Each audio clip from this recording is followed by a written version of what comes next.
because the Ravens lit up the Browns, but that feels like it was 84 years ago. Well, think about this, Colleen. Lamar Jackson played this past Tuesday 12 days after testing positive for COVID-19. And he said afterward he had flu-like symptoms. He still has no sense of taste or smell. Still went out there and ran for over 90 yards and a touchdown, threw for a couple more scores. The Ravens played the way that the Ravens are supposed to. So from what I've been told this week in practice, Jackson has put most of that weight back on. He looks good, he feels good, and he's going to need to be good against a really good Cleveland Browns defense. Also, not for nothing here, Colleen, and this is certainly not to minimize the global pandemic, but the way that the virus moves is transmission. When you've got a whole bunch of guys who have antibodies like the Ravens now do after their outbreak, this could potentially be a competitive advantage here as we go down the stretch.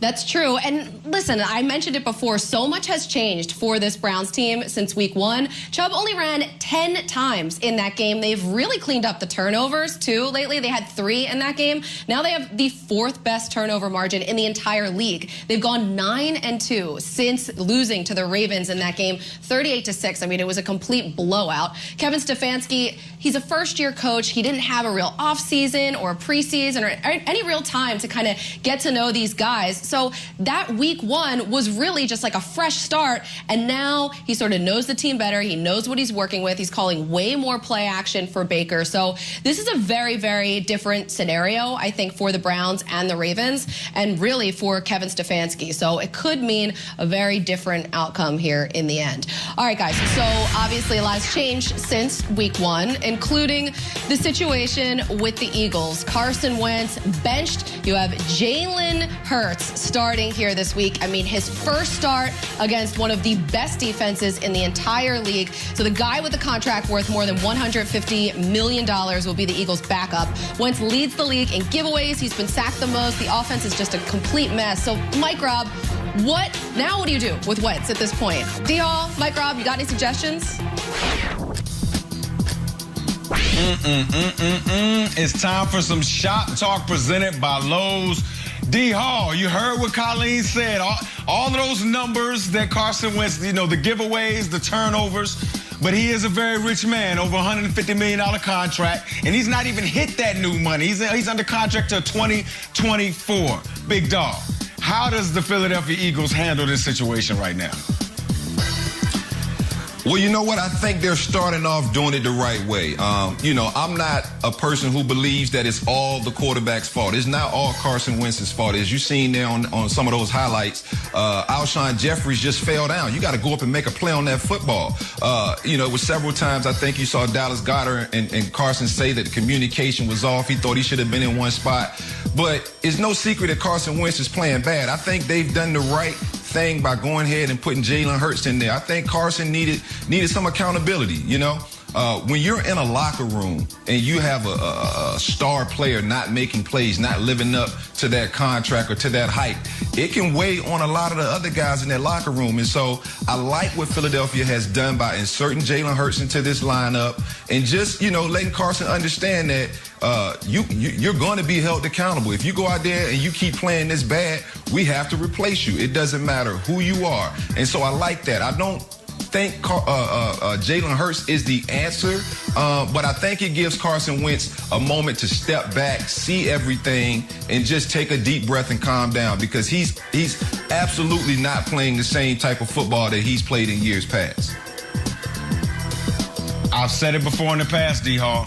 Carson Wentz, something happened on that podium when they won that Super Bowl, and Nick Foles was the one getting the Super Bowl MVP. To me, Carson Wentz has not been the same since that. And yes, it's not all Carson Wentz's fault. Yeah, the offensive line seemed to have gotten old overnight. You know what I mean? This was one of the top offensive linemen lines in the National Football League. But it seemed like they got old. What happened to Jason Peters? What happened to him? He used to be one of the top offensive linemen. But at the end of the day, when you're paying your quarterback that much money, D, and maybe I'm wrong in this, but you're paying him to be the difference in the games. And to me, what message do you send to the locker room if you don't make the switch? Now, D, you were a big-time, defensive player in this league, you know what I mean, potential Hall of Famer.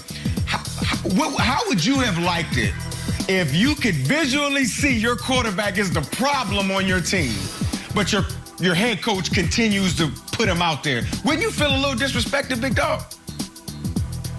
Oh, absolutely. Absolutely, you feel disrespected. And I think that's what sparked this change to Jalen Hurts. I think everyone around Carson has kind of noticed, like you said, something's not right with this dude. Like, I played against Carson Wentz in his early days, and I tell you what, this kid could sling that rock. He was always looking to throw it. He knew when to get rid of a play or give up on a play.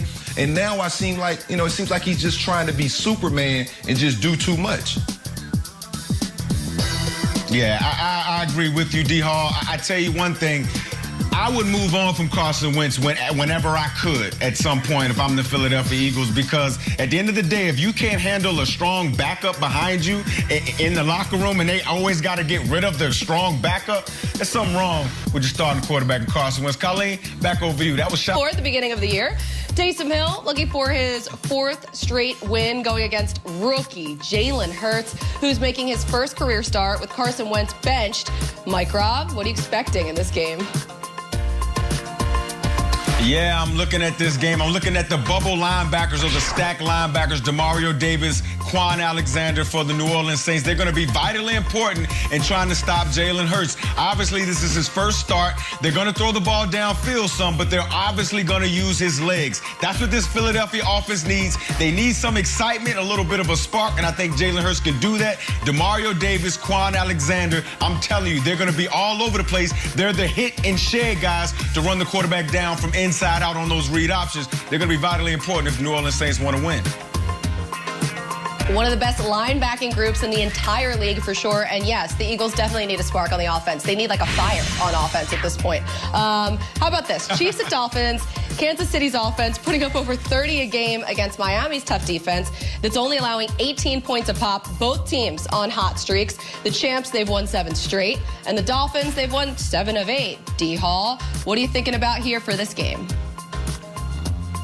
You know what? I'm absolutely going to be looking at Tua Tagovailoa. I think it's no question who the better quarterback is in this matchup. It's Patrick Mahomes. But you just talked about this Miami Dolphins defense, and so they're going to keep Miami in this ball game. I want to see how Tua responds when things get tough and they're down.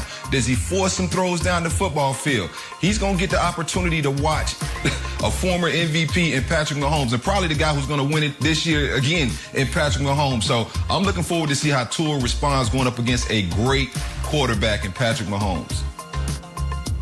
Yeah, how can he keep up with Patrick Mahomes? And, of course, the Chiefs back in the building where they won it all this past season. So there's some good energy there for sure.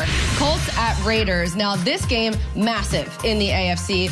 Colts are the 7 seed, but they still have a shot to obviously take the division title. The Raiders right now outside looking in at 8. Phillip Rivers, 18 career wins versus those Raiders, the most in NFL history. Derek Carr probably still shocked the Jets handed him the win with 5 seconds left last week. Thank you very much to the Jets. Tommy P, you're tracking a few injuries here in this game. That's right, Colleen. The Colts are finally getting healthy. Quarterback Phillip Rivers, who we know has been dealing with turf toe, that thing looked gnarly a couple of weeks ago. I am told the toe looks a lot better. Rivers should be able just to push off a little bit more than he has been recently. Also, left tackle Anthony Costanzo, all indications are he should be good to go coming back from his knee injury. The Colts getting back some people on defense as well, which is big against a Raiders team that, of course, you got to stop Darren Waller. And you also got to stop a running game that went for 188 yards on these Colts last season. A gnarly toe. That's exactly how you want to start your Saturday.